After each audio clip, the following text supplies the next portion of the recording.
नमस्ते दोस्तों, स्वागत है हमारे एक नए एपिसोड में।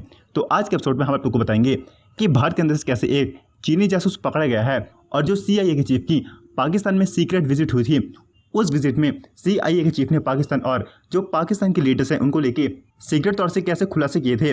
और जो भारत के हिंदुस्तान एरोनॉटिक्स लिमिटेड के चीफ हैं उन्होंने भारतीय एमको को लेके कैसा बयान दिया है।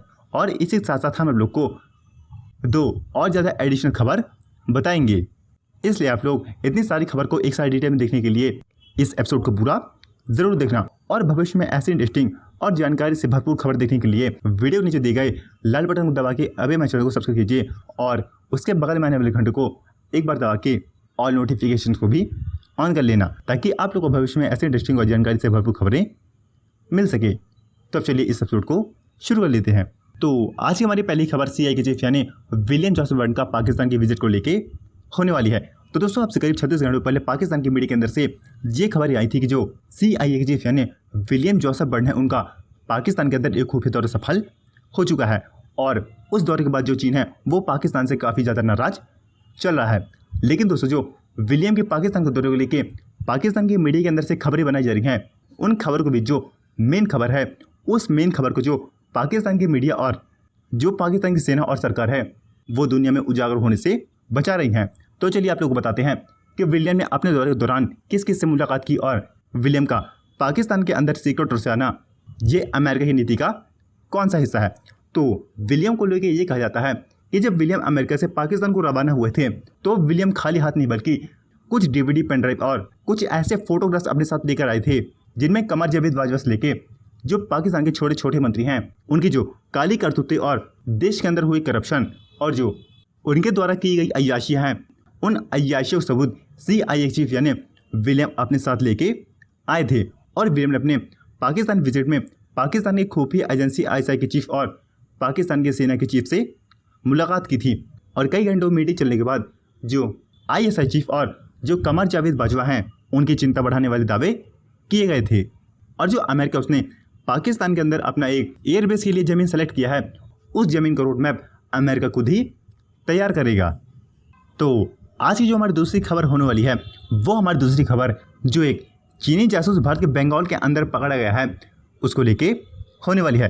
तो दोस्तों, अब से करीब कुछ समय पहले ये खबर आई है कि भारत के वेस्ट बंगाल के अंदर बांग्लादेश की सीमा में एक चीनी जासूस अवैध तरीके से भारत के अंदर घुसपैठ करने की कोशिश कर रहा था। और जब BSF ने उसे अरेस्ट किया तो उसके पास चीनी पासपोर्ट, मोबाइल, कंप्यूटर और कुछ विदेशी करेंसी भी मौजूद थी।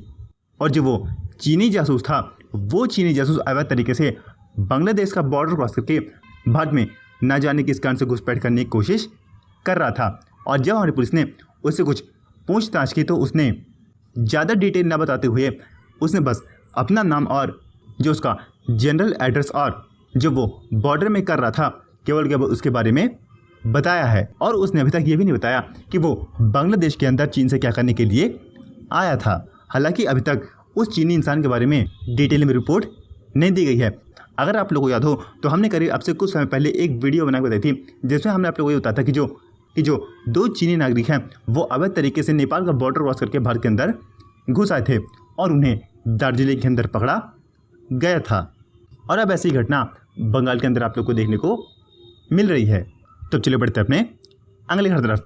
तो जो आज की हमारी तीसरी खबर होने वाली है वो हमारी तीसरी खबर हमारे हिंदुस्तान एरोनॉटिक्स लिमिटेड के चीफ को लेके होने वाली है।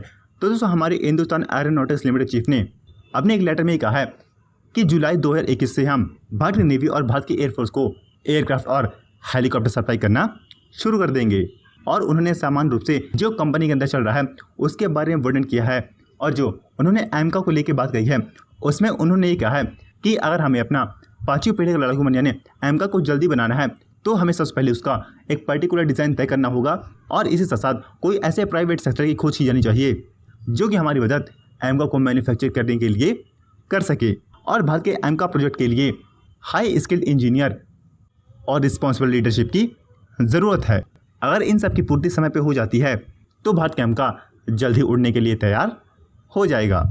तो चलिए बढ़ते अपने चौथी खबर तरफ। तो जो आज की हमारी चौथी खबर होने वाली है वो हमारी चौथी खबर कश्मीर के अंदर मुसलमान आतंकवादियों को लेके होने वाली है। तो दोस्तों, अभी खबर ये निकल गई है कि इस साल कश्मीर के अंदर करीब 40 कश्मीरी युवाओं ने पाकिस्तान के अंदर जो कश्मीर के अंदर ऑपरेट किए जाने वाले आतंकवादी संगठन हैं उन आतंकवादी संगठनों को सीधे तौर से ज्वाइन किया है। और इसी साथ साथ करीब 50 ऐसे युवा हैं जो कि अभी पूरी तरीके से लापता चल रहे हैं। और हो सकता है कि जो वो 50 और ज़्यादा युवा होंगे वो पाकिस्तान के अंदर चल रहे मुसलमान आतंकवादी संगठनों के काफ़ी करीबी बन चुके होंगे। तो अब चलिए बढ़ते हैं अपने लास्ट खबर तरफ। तो जो आज हमारी लास्ट खबर होने वाली है वो हमारी लास्ट खबर भारत के प्रोजेक्ट 75I को लेके होने वाली है। तो आप लोगों को पता होगा कि प्रोजेक्ट 75I के तहत भारत में मेक इन इंडिया के तहत करीब 56 पनडुब्बियों का निर्माण किया जाना है। और इसके लिए भारत की डिफेंस मिनिस्ट्री ने फंड का भी पूरी तरीके से प्रबंधन कर दिया है। और वो फंड करीब 43,000 करोड़ से लेके 45,000 करोड़ के बीच में बताया जा रहा है। और अगर आप लोग को इसका बिलियन से बताएं तो ये करीब 6.5 बिलियन से लेके 7.25 बिलियन डॉलर के बीच में बैठता है। और दोस्तों अब जो भारत की डिफेंस मिनिस्ट्री है वो कुछ ऐसी कंपनियों को ढूंढ रही है जो कि भारत के अंदर ही मेक इन इंडिया के तहत 6 के 6 सबमरीन का निर्माण कर सकें। और इसके लिए कोई एक बड़ी विदेशी कंपनी का होना भी ज़रूरी है जो कि भारत के अंदर मेक इन इंडिया के तहत सबमरीन बनाने में भारतीय कंपनी को मदद करेंगी। लेकिन दोस्तों जो उन देशों में नाम सबसे पहले आ रहा है वो नाम रूस, फ्रांस, जर्मनी और ब्रिटेन का नाम निकल के आ रहा है। और हो सकता है कि इन 4 देशों में से कोई देश भारत को ऐसा ऑफर दे दे ज़्यादा से ज़्यादा सस्ता और नेक्स्ट जनरेशन की टेक्नोलॉजी से लैस होगा।